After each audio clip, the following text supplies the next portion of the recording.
Heading back to Fort Belvoir, I spotted a family caught in a flash flood. Breaking rule number 4, I hitched the tow chains and hauled them to safety. The father only remembered my name later. My commander called me in for a career-ending report. But sitting right there in the office was a man in a 4-star uniform. What would you do if your entire career, everything you'd worked for, hinged on a single, impossible choice? Save 3 dying strangers or follow the rules. It was 2 a.m, the kind of dark, rainy night where the world just disappears beyond your windshield. My LMTV, this huge military transport, was rumbling back to Fort Belvoir, wipers squeaking a steady rhythm, everything perfectly by the book. Safe. Silent. Exactly as procedure dictated. Until, suddenly, my headlights cut through the downpour, and there it was. An SUV, flipped right on its side, half swallowed by the black water at the shoulder of the road. A man was out there, desperate, waving his arms in the storm, and inside that submerged vehicle, a woman, clutching a baby. A blue-lipped baby. My gut just twisted star. A cold, hard nut. And it wasn't the AC chilling me, it was the operations notebook, sitting right there on the passenger seat. Rule number 4. It screamed, under no circumstances are you to stop. My chest felt like it was caving in. My breath hitched. My hands gripped the steering wheel so tight my knuckles went white. I stole a glance in the rearview mirror, and I swear, that father's pleading eyes drilled right into my soul. I knew, deep down, if I hit the gas and kept going, they wouldn't last the night. They'd freeze to death. But if I stopped, 12 years of service, my entire career would be wiped out by one brutal disciplinary report. The radio crackled. Useless. I gritted my teeth. And then, I slammed on the brakes. The massive, 5-ton LMTV lurched, tires screeching on the soaked asphalt. No. I couldn't be an emotionless obedience machine. My name was Lieutenant Millie Evans, and in that moment, I knew I was trading my rank, maybe everything, to fight for those 3 strangers. Was compassion worth that price? I had to find out. I slapped the hazard lights on. That dim, amber glow pulsed weakly, barely cutting through the absolute black of that Virginia night. I kicked the door open, and the wind nearly ripped it off its hinges, slamming it back at my face. The rain was like tiny pellets of gravel, stinging my exposed skin. I jumped down, and immediately, the freezing, sludgy mud of the shoulder swallowed my tactical boots, rising past my ankles with a sickening squelch star. The water was already up to the man's waist. He was frantically bashing his bloody elbow against the rear window, pure panic making his movements jagged and wild. "My baby!" he screamed, but the words were just swallowed by a crack of thunder that shook the very ground beneath my feet. In that deluge, waist-deep in freezing sludge, regulation number 4 didn't exist anymore. The whole manual just dissolved. There was only one order left, the one I learned in Sunday school back in the foothills, not in basic training. Do not walk on by. I had to get them out of that death trap before a flash flood took us all. Stand back! I roared over the gale, ripping the crowbar from the side of the truck. I swung it, hard. Crack. The rear safety glass shattered, the sound mingling with the terrifying, high-pitched wail of an infant. Inside, the woman was utterly pale, shock starting to set in. She was curled around that baby like a human shield, trying to push every last bit of her body heat into that tiny child. I waded through the rushing current, the water tugging at my legs like invisible hands. My fingers were numb, clumsy blocks of ice, as I hooked the heavy steel tow chains onto the sub's undercarriage frame.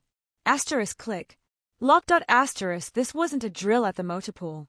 This was life or death. I signaled the man to hold on tight, then scrambled back up into the LMTV's high cab. I threw it into low gear. "Come on, big girl," I whispered to the engine. I eased off the clutch. The massive tires spun in the mud for a heart-stopping second, spewing sludge everywhere, before they finally bit into the asphalt. The truck groaned, the chain pulled taut, and slowly, agonizingly, the SUV slid out of its watery grave and onto the shoulder. We didn't say much on the short ride. I couldn't take them to the base. The MPs at the gate would arrest me on the spot for unauthorized civilians. We found a Motel 6 about 15 miles off route, its vacancy sign flickering like a beacon in the storm. I helped them check in. It was a cheap place, smelling of stale smoke and bleach, but it was dry. Once they were safe in the room, I turned to leave. The father, still shivering violently under a thin motel towel, reached out and grabbed my wrist. His eyes dropped to the name tag on my soaked uniform. Evans. He stared at it like he was memorizing scripture. "You don't know what you just did, Lieutenant," he rasped, his voice breaking. "You saved my whole world." I forced a smile, but it felt crooked on my frozen face. "Just keep that baby warm," I told him. "That's your only mission now." The walk back to the truck felt like the longest mile I'd ever walked. The cabin was empty now, silent, except for the drumming rain. It smelled of wet canvas, mud, and the metallic tang of adrenaline slowly fading away. I just sat there for a moment, my hands shaking uncontrollably now that the crisis was over. I checked the dashboard clock. 0430. I was 2 hours behind schedule. The military GPS system, the Blue Force tracker, it never lied. It had logged every second of my unauthorized stop, every mile of my detour. It was all there, in digital red ink. I knew exactly what was waiting for me at the gates of Fort Belvoir. It wouldn't be a commendation. It wouldn't be a medal. It would be Colonel Briggs. I could almost see him in his office, sipping his Starbucks, just waiting to tear me apart. A sudden, crushing weight of loneliness settled in that cab. I just needed to believe that somewhere, outside of this army base, people still understood that human life comes before a rule book. If you believe I made the right choice tonight, please hit that like button to stand with me and tell me in the comments. Just type "I would" if you would have stopped your truck for them, too. Knowing you're not alone makes this easier. I started the engine, swallowing the bitter taste of bile in my throat. I had just played the Good Samaritan, just like the Bible said. But in the eyes of the U.S. Army, I had just become a deserter. I put the truck in gear and headed toward my execution. At 0600 hours, a fist pounding on the door of my transient quarters wasn't a wake-up call. It was a summons. I hadn't even had time to peel off my soaked uniform or scrub the Virginia clay from my skin. 2 military police officers stood in the hallway, their faces stone cold. "Colonel Briggs wants to see you, Lieutenant. Now." They marched me across the base like a criminal. I was still wearing the evidence of my crime, my tactical pants heavy with dried mud, my boots squelching with every step, my hair plastered to my skull. We walked into the administration building, a glass and steel fortress that hummed with efficiency. The transition was brutal. Outside, the world was wet and chaotic. Inside Colonel Briggs's office, it was a climate-controlled sanctuary. The air conditioning was set to a crisp 68 degrees, humming softly. The room smelled expensive, not like the motor pool's burnt coffee, but like a fresh brew from a high-end machine. A Starbucks cup sat steaming on the corner of his mahogany desk, the mermaid logo mocking my utter exhaustion. Colonel Briggs didn't even look up when I entered. He was reviewing a file, his reading glasses perched on the end of his nose. He didn't tell me to stand at ease. He left me standing at the position of attention, rigid, just inside the door. 5 minutes passed. Then 10. The silence was a weapon, slowly disassembling me. I started to shiver, the freezing AC cutting right through my damp layers. A drop of muddy water fell from the hem of my jacket and landed on his pristine base carpet with a soft blip star. Then another. Pip. I was staining his sanctuary, and I knew he was letting it happen on purpose. A silent humiliation before the storm. Finally, 15 minutes in, Briggs took off his glasses. He looked at the puddle forming around my boots, then up at my face. His eyes were utterly devoid of humanity. He looked at me the way you look at a cockroach that has scurried into a clean kitchen. "Lieutenant Evans," he said, his voice quiet, but sharp enough to cut glass.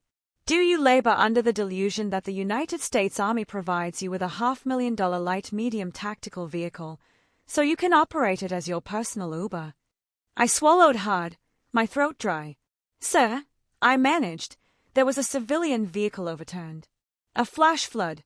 There was an infant, blue in the face. They were dying. Bam.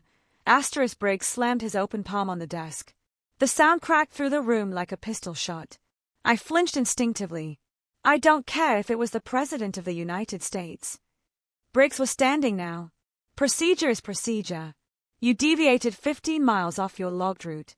You put sensitive military cargo at risk because of some bleeding heart impulse.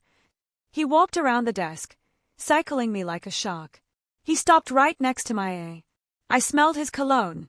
Clean. Expensive. Overpowering the smell of swamp mud on me. You know, Evans, he whispered, his voice dripping with venom. I have always said that females have no place in tactical transport. You are a liability. You see a few T's and you forget your discipline. It's biology. You can't help your weak emotional nature. The insult hit me harder than the cold. He wasn't just attacking my decision. He was attacking my very existence in this uniform. He was reducing 12 years of perfect service record down to my gender. You want to play Mother Teresa? He sneered, stepping back to look me up and down with disgust. Fine, but don't do it while wearing that flag on your shoulder. You are defiling it with your incompetence. I clenched my hands behind my back, my fingernails digging into my palms until I felt the skin break. I locked my knees. Asterisk, do not cry, asterisk, I told myself. Asterisk, do not let him see you break. I would not give him that satisfaction. Asterisk. Briggs walked back to his desk and pulled a single sheet of paper from a folder. The header read, General Officer Memorandum of Reprimand. In the military, this is a career death sentence. It stays in your permanent file forever. It screams failure to every promotion board. Sign this, he said, his voice bored now. The rage replaced by bureaucratic coldness. As of this morning, you are stripped of your convoy command. Your driving privileges are revoked. He picked up a pen, a sleek silver thing, and tossed it at me. He didn't hand it to me, he tossed it. It hit my chest and clattered to the floor, landing right in the middle of the dirty puddle of water dripping from my clothes. From tomorrow, you will report to basement level, Warehouse B, Briggs said, picking up his coffee and taking a slow, deliberate sip. Your new duty is inventory. We have a backlog of toilet paper and socks that need counting. Stay out of my sight until I decide if I'm going to kick you out of my army entirely. I looked down at the pen lying in the mud. I had saved 3 lives last night. A father, a mother, and a baby. We're alive right now because of me, and this was my reward. Slowly, painfully, I bent down. My stiff joints cracked. I picked up the wet pen, the mud smearing onto my fingers. I placed the paper on the corner of his desk, trying not to drip on the wood, and signed my name. My hand shook so badly the signature looked like a jagged scar. Millie Evans. I wasn't just signing a reprimand. I was signing away my dignity. I placed the pen back on the desk. Briggs didn't even look up. He had already moved on to the next file, erasing me from his world as if I were nothing more than a stain on his carpet. Warehouse B was 3 stories underground. A concrete bunker where the sun never rose and the air always smelled of stale cardboard and damp cement. It was a tomb for careers, and now it was my office. For 12 years, my hands had commanded the steering wheels of massive tactical vehicles, feeling the raw power of diesel engines vibrating through my bones. Now, my weapon of choice was a plastic barcode scanner that probably cost $20 at Office Depot. Asterisk beep. Asterisk 200 pairs of wool socks, size large, I muttered to the empty aisle. My voice sounded hollow, bouncing off the metal shelves that stretched up to the flickering fluorescent lights. Asterisk beep. Asterisk 500 rolls of single-ply toilet paper. Every single beep was a sharp reminder of how far I had fallen. Colonel Briggs knew exactly what he was doing. He didn't just want to punish me, he wanted to break me. He wanted to bore me into submission until I voluntarily signed my own discharge papers just to escape the soul-crushing silence. I felt less like a soldier and more like a malfunctioning robot that had been tossed onto the scrap heap. By 1200 hours, the silence was absolutely deafening. I just needed to see human faces, even if they were hostile. I clocked out and headed up to the mess hall. The cafeteria was usually loud, a chaotic symphony of clattering trays and soldiers shouting over one another. But the moment I stepped into the serving line, the volume dropped. It wasn't total silence, but it was the kind of sudden hush that hits you right in the gut. Heads turned. Whispers rippled through the room like a contagion. I kept my eyes glued to my tray, loading it with a dry hamburger patty and a scoop of corn. I walked toward the back corner, looking for an empty table in the shadows. I almost made it. Heads up! A shoulder slammed into mine, hard enough to make me stumble. My tray tilted, sending the plastic cup of water splashing over my hand. I regained my balance and looked up into the grinning face of Lieutenant Miller. Miller had always been a yes man, the kind of officer who polished his boots more often than he trained his platoon. He loomed over me, playing to the audience. "Whoa! There, Evans!" he boomed, his voice carrying across the silent room. "Watch where you're walking. I heard you're trying to win a Nobel Peace Prize with Army equipment now. Next time you want to play superhero on the taxpayer's dime, maybe ask permission first. We don't want to have to clean up your mess again." Miller sneered, leaning in close. "Stick to the toilet paper inventory. It suits you." A cruel ripple of laughter broke out from the table behind him. I didn't say a word. I couldn't star. If I spoke, I would scream. I just lowered my head, walked to the corner table, and sat down. The hamburger tasted like sawdust. I swallowed it down with the bitter, salty taste of tears that I absolutely refused to let fall in public. I couldn't stay there. I dumped my tray and slipped out the back exit, finding refuge near the old payphone bank behind the kitchen. It was a relic, rarely used now that everyone had smartphones, but it offered a shred of blessed privacy. I dialed the number I knew by heart. It rang 3 times before a familiar voice picked up in rural Virginia. "Hello, Millie, is that you, baby?" My mom's voice was warm, thick with the accent of the Bible Belt foothills. Just hearing it made my chest ache star. "Hi, Mama," I said, fighting to keep my voice steady. "Oh, praise God. I've been worried sick. You haven't called in days with all those storms on the news. Are you safe?" I bit my lip so hard I tasted iron. I looked at my boots, scuffed and dull, standing on the dirty concrete. I wanted to tell her everything. I wanted to tell her that I was drowning, that my career was over, that I was being treated like a pariah. "I'm fine, Mama," I lied. The words felt like ash in my mouth. "Actually, I got a new assignment. It's an administrative role, desk work. It's much safer than the convoys." I heard her let out a long, heavy sigh of relief. "Oh, thank you, Jesus. I always prayed you'd get off those dangerous roads. I'm so proud of you, Millie. You're doing such important work." "Yeah, Mama. Important work." We said our goodbyes. As soon as the line clicked dead, I slid down the wall and curled into a ball on the floor. The lie hurt worse than Miller's shoving. I was protecting her peace by sacrificing my own truth. Here, a rough, calloused hand appeared in my vision, holding a steaming styrofoam cup. I jumped, wiping my eyes frantically as I looked up. It was Sergeant First Class Morales. He was an institution at Fort Belvoir, a 30-year veteran with skin like leather and eyes that had seen things most people only saw in movies. He didn't mock me. He didn't ask why I was crying. He just offered the cup. "Drink," he grunted. "Black, strong. It'll put the steel back in your spine." I took it, the heat seeping into my cold fingers. Morales leaned against the wall next to me, looking out at the rain. "Don't listen to those idiots in there, Lieutenant," he said quietly. He rolled up his sleeve, revealing a jagged white scar running from his elbow to his wrist. "See this? Fallujah, 2004. I got demoted for carrying a wounded Marine onto a chopper instead of securing a crate of ammo. Command said I prioritized sentiments over assets." He looked down at me, his dark eyes intense and unyielding. "Ammo crates can be replaced. Human souls cannot." He took a sip of his own coffee, his gaze drifting toward the administration building where Briggs sat in his ivory tower. "The colonel can strip your rank," Morales said, his voice dropping to a reverent whisper. "He can put you in a basement, but he cannot touch your honor. You did the right thing that night on Route 17. God is your witness, and that is the only promotion board that matters." For the first time in 3 days, the crushing weight on my chest lifted just an inch. I wasn't alone. In this dark, damp basement of a world, a lighthouse had just flickered on. The scuttlebutt moved through the barracks faster than a wildfire in a drought. By 0400 hours, Long before the sun even thought about rising over the Potomac, the entire base was awake and in a state of controlled panic. General Warren was coming. This wasn't just some Pentagon bureaucrat pushing papers.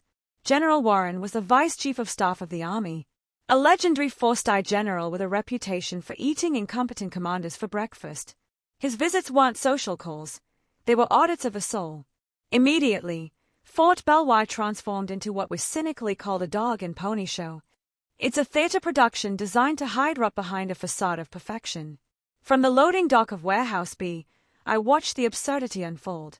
Private first-class soldiers were on their hands and knees scrubbing the concrete sidewalks with toothbrushes.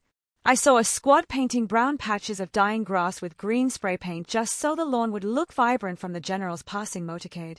It was fake. It was desperate. And down in my basement exile, counting socks, I just hoped that the storm would stay up there on the surface and leave me alone. I was wrong.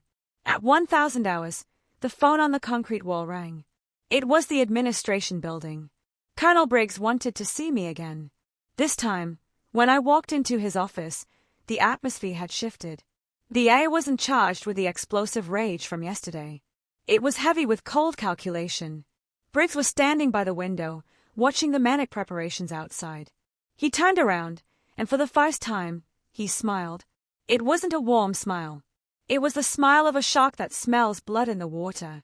"Lieutenant Evans," he said, his voice smooth, almost sweet. "Please, take a seat." I remained standing. "I prefer to stand, sir." "Suit yourself." He walked over and leaned against the edge of his mahogany desk, crossing his arms casually. "Tomorrow morning, General Warren will be holding a command briefing in the war room. He wants a full report on incident rates and logistical anomalies." He paused, studying my face like he was reading a map. "I have an opportunity for you, Millie. A chance at redemption." My stomach asterisk turned star. He never used my first name. "I want you to present the incident from the other night," he continued, "but we need to frame it correctly. You will stand up there and you will tell the general that you had a lapse in judgment.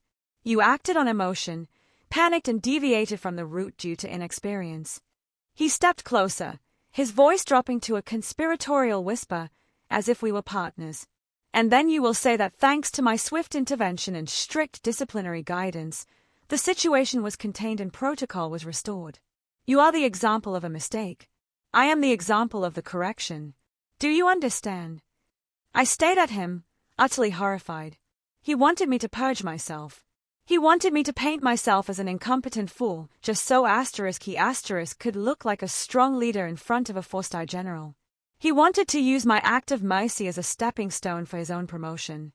"Sir," I said, my voice trembling with suppressed anger.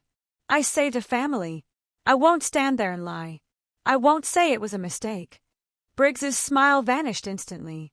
The shark eyes returned, dead-end, flat. "Listen to me very carefully, Millie," he hissed, stepping into my personal space until I could smell the coffee on his breath. "You have 18 years of service.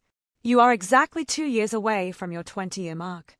You are 2 years away from a full pension for life, 2 years away from guaranteed health care and a secure retirement." He let the words hang in the air, heavy and suffocating. He knew exactly where to hit. I came from nothing, in the Virginia coal country. That pension was my only safety net. Without it, I was just a middle-aged woman with a bad back and no civilian skills, facing an old age of poverty. "If you embarrass me in front of General Warren," Briggs said, his voice dropping to a lethal quiet, "I will ensure your discharge papers cite gross misconduct. You will be kicked out with an other than honorable discharge. You will lose your pension. You will lose your benefits. You will leave this army with nothing but the shirt on your back." He leaned back, checking his manicured fingernails. "So, you have a choice. Be my puppet for 10 minutes or be homeless by Christmas." I felt the blood drain from my face. It was blackmail, pure and simple. But it was blackmail I couldn't fight. The system was rigged, and he held all the keys. "Go home," Briggs ordered, dismissing me with a wave of his hand. "Iron your class uniform. Make sure those creases are sharp. I want you to look like a repentant, disciplined soldier tomorrow. That is an order." That night, My small transient room was filled with the hissing sound of a steam iron. Asterisk hiss. Press. Hiss. Press. Asterisk. I laid my dress uniform jacket on the board. The dark fabric looked almost black in the dim light. I pressed the iron down, flattening the wrinkles, just like Briggs was flattening my soul. The steam rose up, clouding the cheap mirror on the wall. I looked up at my reflection, but the face looking back was blurry, distorted by the fog. I didn't recognize myself anymore. I wasn't the brave lieutenant who jumped into a freezing flood to save a child. I was a coward. I was a woman terrified of losing her paycheck, terrified of the future, willing to sell her honor to a tyrant just to survive. I hung the uniform on the door. It looked perfect. Stiff, hollow, just like me. Tomorrow, I would walk onto that stage and play my part. I was no longer a soldier. I was just a prop in Briggs's show. That night, the rain returned to Fort Belvoir. It wasn't the violent storm of the other night, but a steady, rhythmic drumming against the tin roof of the transient barracks. Asterisk tap. Tap. Asterisk. It sounded like the ticking of a doomsday clock, counting down the seconds until my execution. I lay on the narrow bunk, staring up at the springs of the empty bed above me. The room was dark, but sleep was impossible. My mind was a battlefield. Tomorrow morning, I would stand in front of the Vice Chief of Staff of the Army, a man whose shadow alone commanded respect, and I would have to look him in the eye and call myself a failure. I would have to lie. I would have to bind down 12 years of hard work just to keep Colonel Briggs warm in a seat of power. Was it really worth it for a pension? For health insurance? I reached under my pillow, my fingers brushing against cracked leather. It was a small Bible, the pages worn thin and yellowed with age. It was the only thing my father had left me when he died. He was a coal miner from the Appalachians, a man with dust in his lungs and steel in his spine. The black lung took him piece by piece, but it never took his dignity. I turned on the small reading light, shielding it with my hand so I wouldn't wake the others. I opened the book. It naturally fell open to the Gospel of Luke. I didn't need to read the words. I knew them by heart. It was the story of the man beaten and left half dead on the side of the road, ignored by the priest and the Levite, but saved by the Samaritan. I could almost hear my father's raspy voice, the way it sounded between coughing fits. "Millie, baby," he used to say, sitting on the porch swing. "You can be poor. You can be a nobody in the eyes of the bank or the government. But you can never be poor in honor. When you wake up in the morning and look in that mirror, you have to like the person looking back at you. If you don't, no amount of money will fix it." My finger traced the final command in red letters. Asterisk go and do likewise. Asterisk I had done likewise. Daddy. I had stopped. I had helped. But why did the price have to be everything I had? Why was God punishing me for obeying him? The tears finally came, hot and silent, soaking into the pillowcase. I felt totally abandoned. There was no angel in the room, just the smell of damp wool and the crushing weight of tomorrow. By 0500, the rain had stopped. I got up before the sun. I sat on the edge of my bed with my dress boots and a tin of kiwi polish. The ritual of the spit shine is meditation for a soldier. Small circles, asterisk swish, swish, swish asterisk, water, wax, friction. I focused entirely on the toe of the boot until the black leather disappeared and became a black mirror. Looking sharp, Evans. I froze. Lieutenant Miller was leaning against the doorframe, holding a travel mug of coffee. He was already in his dress blues, looking smug. "You really are going all out for your big apology tour, huh?" He walked over, looking down at me with that pitting smile that makes you want to scream. "Don't worry about the truck. Once Briggs kicks you to the curb, I promised him I'd take good care of your vehicle. Might even paint my name on the driver's door. Lieutenant Miller has a nice ring to it, don't you think?" He patted my shoulder, a condescending, heavy pat. "Come on, don't look so grim. Maybe soldiering just isn't in your DNA. You're a nice lady. Go back to Virginia. Find a husband. Settle down. Leave the heavy lifting to the men." Rage, white hot and blinding, fled in my chest. I wanted to throw that boot at him. I wanted to scream that I could outdrive and outlift him any day of the week. But I didn't. I just looked at my reflection in the toe of the boot. Asterisk go and do likewise. Asterisk excuse me, Lieutenant. I said, my voice dead calm. I have to finish getting ready. He laughed, shaking his head as he walked away. Suit yourself. Break a leg out there. At 0800 hours, the PA system crackled to life. Attention on deck. General Warren's motorcade has passed the main gate. This was it. I stood up and walked to the mirror. I adjusted my tie, tightening the knot until it felt like a noose. I smoothed the jacket of my Class A uniform. The woman in the mirror looked tired. Her eyes were rimmed with red, her cheeks hollow, but the uniform was perfect. Sharp creases, shiny brass. I took a deep breath, inhaling the smell of boot polish and the damp earth outside. I didn't know what was going to happen in that war room. I could lose my pension. I could lose my career. I could end up scanning groceries at Walmart for the rest of my life. But as I pushed open the heavy metal door of the barracks, something shifted. The storm had broken. The morning sun was cutting through the clouds, hitting the wet pavement and making it shine like diamonds. The light hit my face, warm and blinding. I blinked, and in that split second, the fear evaporated. It was replaced by a strange, cold clarity. I wasn't Briggs's puppet. I wasn't a female liability. I was the daughter of a coal miner who died with his soul intact. I was Lieutenant Millie Evans. I squared my shoulders, lifted my chin, and stepped out into the light. I was ready to face the fire. The war room was colder than a meat locker. I don't know if I kept the thermostat at 60 degrees to keep the servers from overheating or to keep the officers awake, but the chill cut right through my dress uniform. It was a sterile, windowless chamber, dominated by a massive, polished mahogany table. At the far end, flanking a large projection screen, stood the American flag and the Army flag, their gold tassels still and heavy. At the head of the table sat General Warren. I had seen him on CNN and in official portraits, but seeing him in person was different. He didn't look like a movie general. He wasn't barking orders or chomping on a cigar. He was small, almost unassuming, with gray hair cropped close to his scalp. But the 4 silver stars on each of his shoulders caught the fluorescent light with a terrifying brilliance. He radiated a quiet, absolute authority that made the air in the room feel thin. Around the table sat his staff, bird colonels and majors with clipboards, sitting frozen like statues. No one spoke, no one moved. The only sound was the hum of the projector fan and the turning of pages as General Warren silently reviewed the briefing packet. I stood in the back corner, the designated spot for the accused, feeling smaller than a speck of dust. Proceed, General Warren said. He didn't even look up. Colonel Briggs practically leapt into action. He strode to the front of the room, clicking a laser pointer with the confidence of a man who truly believes his own hype. General, as you can see from this quarterly analysis, Briggs began, his voice booming in the acoustic dead space, the Fort Belvoir Transport Division is operating at 110% efficiency. Our maintenance cycles are ahead of schedule and our disciplinary rates are at historic lows. He clicked through slides of colorful pie charts and graphs.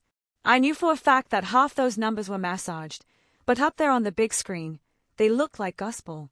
However, Briggs said, his tone shifting to one of grave seriousness, we do not tolerate deviation.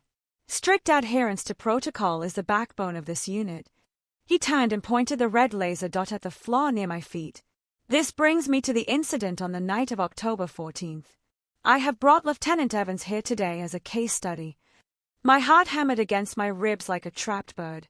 Briggs beckoned me forward with a sharp jerk of his head. I walked to the end of the table, my legs feeling like they were made of wood. I snapped to the position of attention, staring straight ahead at the wall, desperately avoiding General Warren's gaze. Lieutenant Jean Evans, Briggs said. My middle name is Marie. He didn't even know my name. He didn't care. To him, I was just a prop. On the night in question, Briggs continued, addressing the general, Lieutenant Evans made a critical error in judgment. While transporting sensitive cargo, she allowed female emotion to override her training. She panicked during a storm, abandoned her designated route, and put the mission at risk. He paused for effect, letting the words female emotion hang in the air like a bad smell. It was a stupid mistake, Briggs said, using the word stupid right in front of the Vice Chief of Staff, a lapse caused by inexperience and a lack of fortitude. However, Thanks to my immediate intervention and the issuance of a General Officer Memorandum of Reprimand, the situation was contained. Lieutenant Evans has accepted full responsibility and understands that her career is now under review. Briggs turned to me, his eyes barred into mine. I could see the threat written clearly in his gaze. Say it. Admit you were stupid. Save your pension. Lieutenant. Briggs barked. Confirm for the General that your actions were a result of poor judgment and that you accept the disciplinary measures. I opened my mouth. The script was ready. Yes, sir. It was my fault, sir. I was scared, sir. I thought about the 2 years left until retirement. I thought about the health insurance I needed for my back. I thought about being homeless at 40. The fear was a physical weight, pressing down on my lungs, suffocating me. In that moment, standing between a lie that would save me and a truth that could destroy me, I felt paralyzed. The room started to spin. I felt totally alone against a giant. If you believe that the truth is worth more than a paycheck, please hit that like button to give me strength and tell me in the comments. Just type truth, if you want me to defy him and speak up. Knowing you are standing right here with me is the only thing keeping me on my feet. I took a breath, but the words wouldn't come out. My throat had closed up. Wait. The single word cut through the tension like a knife. It wasn't loud, but it stopped the world. General Warren hadn't moved. He was still looking down at the file, but now, slowly, he closed the folder. He took off his reading glasses and set them on the mahogany table with a deliberate click star. Then he looked up. He didn't look at Colonel Briggs. He looked past him, straight at me. His eyes were still gray, sharp, and piercing, but they didn't hold the anger I expected. They were searching.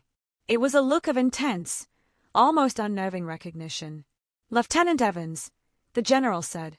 His voice was quiet, but it carried a weight that made the hair on my arm stand up. Ignore the Colonel's flowery language for a moment. He pushed the Gilmore paperwork, the career death sentence I had signed, to the side as if it were trash. I want to hear it from you, Warren said directly. What exactly did you do at 0200 hours on October 14th on Route 17? Briggs turned absolutely pale. He stepped forward, trying to block the General's view of me. General, she is confused. She has already admitted. General Warren didn't even turn his head. He simply raised one hand, palm out, silencing Briggs instantly. I am asking your soldier Colonel, Warren said, his voice dropping an octave, deadly and cold. Not you. He locked eyes with me again, waiting. The silence in the room was deafening. The charade was cracking, and I was the only one holding the hammer. I swallowed hard, the sound loud in my own ears. My heart was hammering against my ribs so violently I thought everyone in the silent war room could hear it. Briggs was staring at me, his eyes wide and threatening, silently screaming at me to stick to the script. Say it. Say you were stupid. Save your pension. But I couldn't do it. Standing there under the glare of the Vice Chief of Staff, I realized that if I was going to lose my career today, I wasn't going to lose my soul with it. General, I said. My voice shook, but the words were clear. I did stop my vehicle unauthorized. Briggs nodded slightly, a smirk tugging at the corner of his mouth. He thought I was folding. But it wasn't a mistake due to inexperience, I continued, lifting my chin. I saw a civilian SUV overturned in a flash flood. The water was rising. There was a baby inside, blue from hypothermia. I used my LMTV to tow them to safety because if I hadn't, they would be dead right now. I locked eyes with General Warren, bracing myself for the explosion. Beside me, I heard Briggs inhale sharply, ready to interrupt, ready to bury me. But the explosion didn't come. General Warren didn't scream. He didn't order the MPs to drag me out. Instead, he slowly stood up. He walked around the massive mahogany table, his footsteps echoing on the polished floor. He stopped right in front of me. Lieutenant Evans, he said, his voice unreadable. I have 3 questions for you. Yes, sir. First, he said, holding up one finger. Was the sensitive military cargo you were hauling damaged or compromised in any way during this rescue? No, sir, I answered instantly. The seals remained intact. The load was secure. Second, Did you complete your mission and deliver the payload to the depot? Yes, sir. I arrived 45 minutes behind schedule, but the delivery was completed. Third, Warren said, leaning in slightly. Was any soldier or civilian injured during the operation of your vehicle? No, sir. Everyone walked away safe. General Warren nodded slowly. He stood there for a long moment, the silence stretching until it felt like a physical weight. Then he spun on his heel, turning his back on me to face Colonel Briggs. The calm demeanor vanished. His eyes were suddenly blazing with a cold, terrifying fire. So, Colonel Briggs, Warren said, his voice dropping to a dangerous growl. You stand here and tell me that saving 3 American lives without compromising a single piece of Army property is what you call, what was the word you used? Stupid. Briggs turned the color of ash. He stammered, his confident facade crumbling instantly. General. Sir, rules are rules. We have strict protocols. She was reckless. She acted on emotion. Bam. General Warren slammed his open hand onto the table. The sound cracked like a gunshot, making every officer in the room jump. Reckless. Warren roared. You call that reckless? He reached into the breast pocket of his dress uniform and pulled out a photograph. He slapped it down onto the polished wood, sliding it across the table until it stopped right in front of Briggs. It was a grainy black and white printout from a security camera. I recognized the angle immediately. It was a parking lot of the Motel 6. It showed my massive LMTV parked sideways, shielding a small, battered SUV from the driving rain. I received a phone call at 0300 that night, General Warren said, his voice trembling with an emotion that wasn't anger anymore. From a man who thought he was going to die in a ditch. He told me that a soldier stopped when no one else would.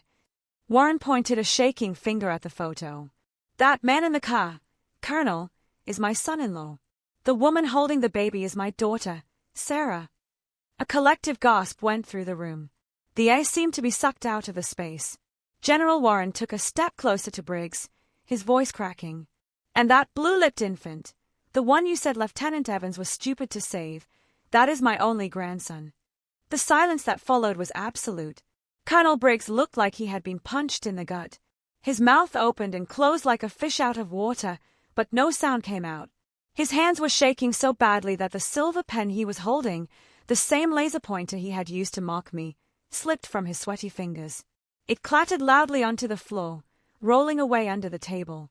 He looked at me, then at the general, terror flooding his eyes as the realization hit him. He hadn't just disciplined a soldier. He had tried to destroy the woman who saved his boss's family. General Warren turned away from Briggs as if he didn't exist. He walked back to me. The steel in his eyes melted away. He wasn't the vice chief of staff anymore. He was a grandfather. My son-in-law told me they saw your name tag, Warren said softly. He said you told him his only mission was to keep that baby warm. He reached out and placed a hand on my shoulder. It wasn't a formal gesture. It was a squeeze of pure, desperate gratitude. You didn't break the rules, Lieutenant. He whispered, loud enough for the whole room to hear. You rewrote the rule on humanity that your commander seems to have forgotten. You saved my whole world. I felt the tears finally spill over. I tried to stay at attention, but my shoulders shook. The knot of fear and humiliation that had been strangling me for 3 days suddenly unraveled. I wasn't a failure. I wasn't a disgrace. I was a soldier, and I had done the right thing. The silence in the war room was no longer heavy. It was electric. All eyes were glued to Colonel Briggs, who was sweating so profusely that beads of perspiration were dripping onto his stiff collar. The confident, arrogant commander, who had strutted around the room 5 minutes ago with his laser pointer, was gone. In his place was a desperate man trying to salvage a career that was rapidly disintegrating. General, sir, Briggs stammered, his voice rising in panic. He looked around the room for support, but found none. Please, you have to understand. I had no idea. I didn't know it was your daughter. If I had known it was your family involved, obviously, I would have authorized the stop. I would have sent an escort. Stop! General Warren cut him off. The word was soft, but it hit with the force of a physical blow. The general looked at Briggs with an expression of pure, unadulterated disgust. That is precisely the problem, Colonel, Warren said, shaking his head slowly. If you had known it was my family, you would have pinned a medal on her chest yourself. You would have rolled out the red carpet. But because you thought they were just anonymous civilians, just nobody's dying in a ditch, you tried to destroy her. Warren took a step closer, towering over the shrinking colonel. A soldier's integrity is not measured by who they save, Colonel. It is measured by who they are star. Lieutenant Evans didn't stop because she wanted a reward or because she checked the rank of the victims. She stopped because she is a soldier, and that is what soldiers do. We protect. Briggs opened his mouth to speak, desperate to spin the narrative, but Warren silenced him with a glare that could peel paint. I saw your base this morning, Briggs, Warren continued, gesturing vaguely towards the window. I saw the painted grass. I saw the privates scrubbing the sidewalks with toothbrushes. You spend so much time polishing the surface, making things look pretty for the brass, that you've let the core rot. He pointed a finger directly at Briggs's chest. You measure leadership by spreadsheets and perfectly creased uniforms. But leadership isn't about control. It's about trust. You have built a unit based on fear. You have turned brave men and women into emotionless machines who are terrified to do the right thing because they might get a reprimand. You almost crushed the only officer in this room who still has a moral compass. Briggs hung his head, his shoulders slumped. He knew it was over. The room was witnessing a live execution of a career. General Warren walked back to the table and picked up the Gilmore, the official reprimand that Briggs had forced me to sign, the paper that was supposed to end my career. He held it up for a moment, letting every officer in the room see the lie written in black and white. Then, with a slow, deliberate motion, he tore it in half. Ripped. The sound was incredibly loud in the quiet room. He put the halves together and tore them again. Ripped. He walked over to the trash can in the corner and let the confetti pieces flutter down into the bin. Colonel Briggs, Warren said, his voice cold and official. You are relieved of your command, effective immediately. You have 1 hour to clear out your desk. Briggs looked up, his face pale, his eyes hollow. General, where will I go? Warren smiled, but there was no warmth in it. It was the smile of poetic justice. I have the perfect spot for a man who loves paperwork and procedures so much, Warren said. I am transferring you to the Records Archive Division at the Pentagon, basement level 4. It has no windows, Colonel, just miles of files and dust. I almost gasped. It was the exact same punishment Briggs had tried to inflict on me. He wanted to bury me in a basement counting socks. Now he would spend the rest of his career in a basement counting dusty files, buried under the weight of his own bureaucracy. You can count paper clips to your heart's content down there, Warren finished. At least in the basement. You can't hurt anyone else. Now get out of my sight. Briggs didn't salute. He couldn't. He just turned and walked out of the war room. He moved like an old man, his footsteps dragging on the polished floor. As he passed the table of staff officers, no one looked at him. No one offered a sympathetic glance. He was a ghost walking out of his own life. When the heavy door clicked shut behind him, the tension in the room finally broke. I looked around. The atmosphere had completely shifted. The other officers, majors, and lieutenant colonels, who had looked at me with disdain or indifference just 10 minutes ago, were now looking at me differently. The contempt was gone, replaced by something I hadn't seen in a long time. Respect. Caution. Yes, but respect. My eyes found Lieutenant Miller across the room. The man who had mocked me, who had told me to go home and find a husband, was staring at his boots. His face was flushed red. He couldn't even meet my gaze. I stood a little taller. I hadn't sought revenge. I hadn't shouted or fought back with insults. I had simply stood on the truth. And the truth had set me free. Justice had been served, not by a sword, but by a grandfather's gratitude. After the officers filed out of the war room, leaving the heavy echoes of Colonel Briggs's downfall behind them, General Warren signaled for me to stay. The room was quiet now. The air scrubbed clean of the suffocating tension that had choked it for the last hour. The general didn't sit back down at the head of the massive mahogany table. Instead, he walked over to where I was standing and pulled a smartphone from his pocket. His hands, which had just torn a colonel's career to shreds with terrifying efficiency, were gentle now as he tapped the screen. He told me he wanted to show me something, turning the device toward me. It was a video, shaky and vertical, clearly taken in a warm, messy living room. A little girl with curly blonde hair was bouncing on a beige sofa, clutching a worn-out, stuffed bear. She looked healthy, her cheeks pink and full of life. A stark contrast to the blue-lipped, freezing infant I had seen trapped in that storm. A woman's voice from behind the camera encouraged her to say hi, and the little girl beamed at the lens, waving frantically as she chirped a thank you to the firefighter lady for the ride. I let out a wet, shaky laugh at the title, and General Warren chuckled softly beside me, wiping a stray tear from the corner of his eye. He explained that to a 3-year-old, my massive LMTV looked just like a fire truck. She didn't know ranks or uniforms. She just knew I came when no one else did. He put the phone away and looked at me, his face serious and filled with an emotion that transcended military protocol. He told me that the little girl would grow up and have a life because of me. He said he owed me a debt he could never repay, addressing me as Major. When I confusedly corrected him that I was a lieutenant, he simply smiled and told me that I wouldn't be for long. That private acknowledgement was a reward in itself, but the Army had a much more public way of setting things right. 1 week later, the sun was blazing over the parade field at Fort Belvoir. The sky, a piercing blue that had been washed clean by the storms of the previous week. The entire transport battalion was assembled in formation. A sea of camouflage standing at attention under the heat. This wasn't a punishment detail or a routine drill. This was a celebration. The PA system crackled to life, echoing across the manicured grass, calling for attention to orders. I marched out to the center of the field, my freshly shined boots crunching rhythmically on the gravel. I stood before General Warren, who was flanked by the American flag and the battalion colors snapping in the breeze. Usually, an officer climbs the career ladder, one painful rung at a time, moving from lieutenant to captain and then eventually to major. But today, the Army was making a rare exception for exceptional valor and leadership. General Warren stepped forward and removed the single silver bar from my chest, the rank of first lieutenant. In its place, he pinned on a gold oak leaf. I had skipped an entire rank, going from a junior officer to a field-grade commander in a single heartbeat. His voice boomed over the loudspeakers as he appointed Major Millie Evans as the new battalion commander of the Tactical Transport Division.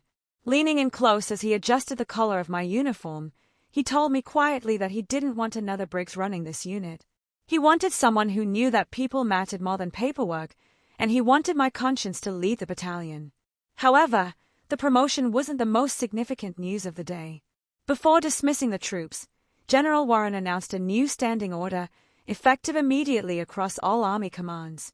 It was officially titled Regulation 19 degrees Celsius, but everyone on base was already calling it by its real name, the Samaritan Rule.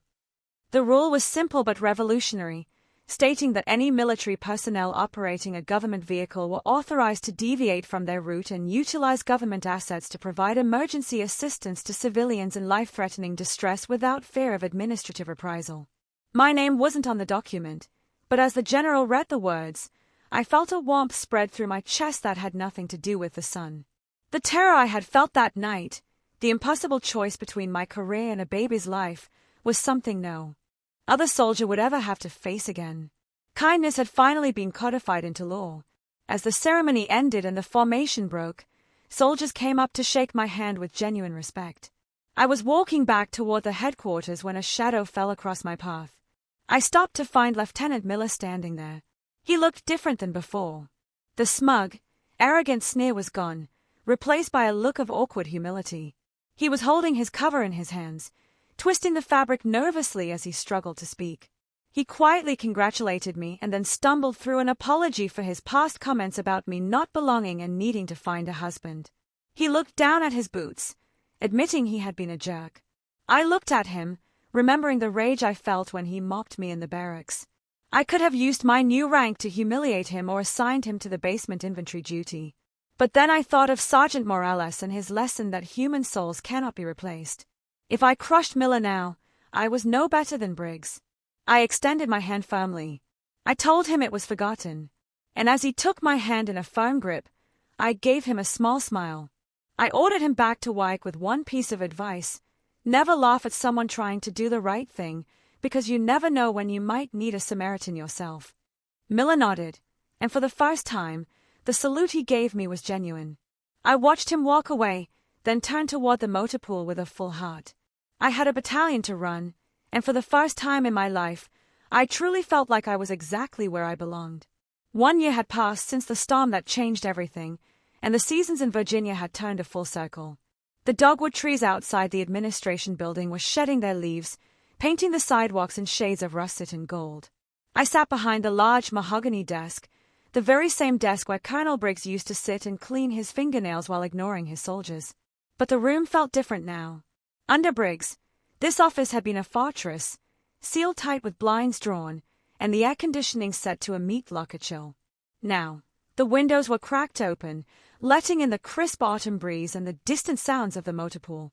The expensive espresso machine was gone, replaced by a standard-issue drip coffee maker that gurgled happily in the corner. The pot was always full of hot, cheap coffee, and the door was always open. Soldiers didn't stand at rigid attention when they came in here anymore. They came to talk, to plan, and sometimes, just to breathe. My unit, the Tactical Transport Division, had earned a new nickname around Fort Belvoir. They called us the Samaritan Squad. It wasn't an official Army doctrine yet, but it was written on our hearts. In the last 12 months, my drivers had stopped to assist in over 50 roadside emergencies along the winding back roads of the Blue Ridge foothills. We had pulled cars out of ditches, changed tires for stranded grandmothers, and provided first aid at accident scenes until the paramedics arrived. We proved that you could deliver the Army's cargo on time and still carry hope to the people you swore to protect. I shifted in my chair, picking up a plain white envelope that had arrived in the morning mail. There was no military rank on the return address, just a name and a P.O. box in rural Ohio. It was from the man who had tried to destroy me. I unfolded the letter. The handwriting was familiar, but it looked different, shakier, less aggressive than the sharp signature I remembered on my reprimand. Former Colonel Briggs wasn't sitting in a Pentagon basement anymore. He had retired quietly 6 months ago. Now, he wrote, he was volunteering at a Red Cross distribution center. He described his days not as a commander barking orders, but as a worker moving crates of supplies for disaster relief. He talked about the backaches and the sweat, the physical toll of manual labor that he used to despise. But then came the lines that made me pause. He wrote that for the first time in 20 years, he was sleeping through the night. He admitted that the warehouse work was humbling, but it was honest. He thanked me for teaching him the hardest lesson of his life, that honor isn't something you wear on your shoulder loops. It's something you carry in your chest. He ended the letter asking for forgiveness for the arrogant old fool he used to be. I folded the paper slowly and placed it in my drawer. There was no bitterness left in me, only a quiet sense of peace. Forgiveness, I had learned, was never really for the other person. It was a gift you gave yourself to let go of the heavy baggage of hate. I hoped he found his redemption among those crates. I looked up at the only decoration on my desk. It wasn't a medal or a plaque or a certificate of commendation. It was a cheap, black plastic frame holding a grainy, low-resolution photograph. General Warren had sent it to me a week after my promotion. It was a still frame printed from the security camera of the Motel 6 that night. The image was blurry, streaked with digital rain, and completely black and white. It showed a massive dark shape, my LMTV truck, parked sideways across the frame. Tucked behind it, sheltered from the fury of the storm, was the small, fragile silhouette of the civilian SUV. It wasn't a beautiful picture. To anyone else, it just looked like a traffic jam in a storm. But to me, it was the most beautiful thing I owned.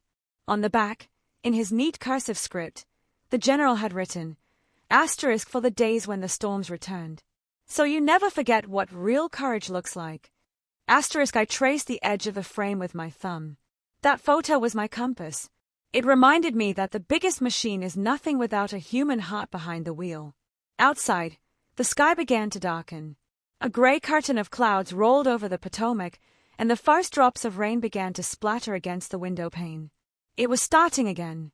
Another Virginia storm was brewing, threatening to turn the dirt roads into rivers of mud. I stood up and walked to the window, looking down at the motor pool. The engines were roaring to life.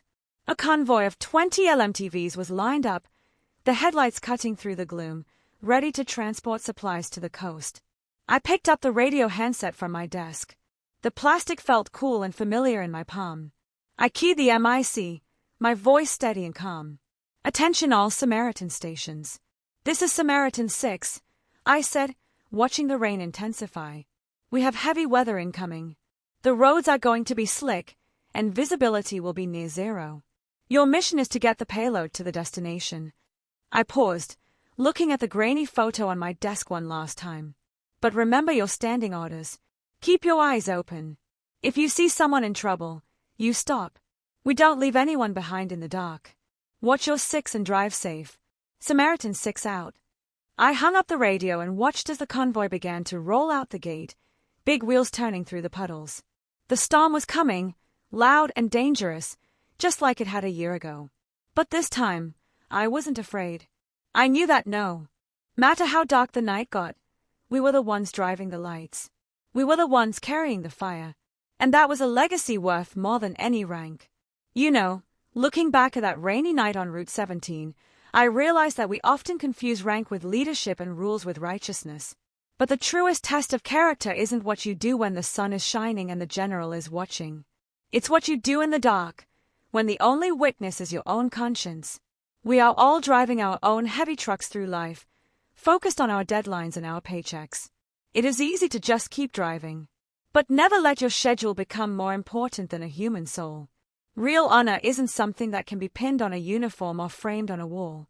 It is earned in the mud, by lifting others out of their storms. Always choose to be the Samaritan. Now, I want to turn the radio over to you. I know I'm not the only one who has faced a hard choice. Have you ever had to break a rule to do what you knew was right? Or maybe you were the one stuck in the ditch, praying for headlights to appear.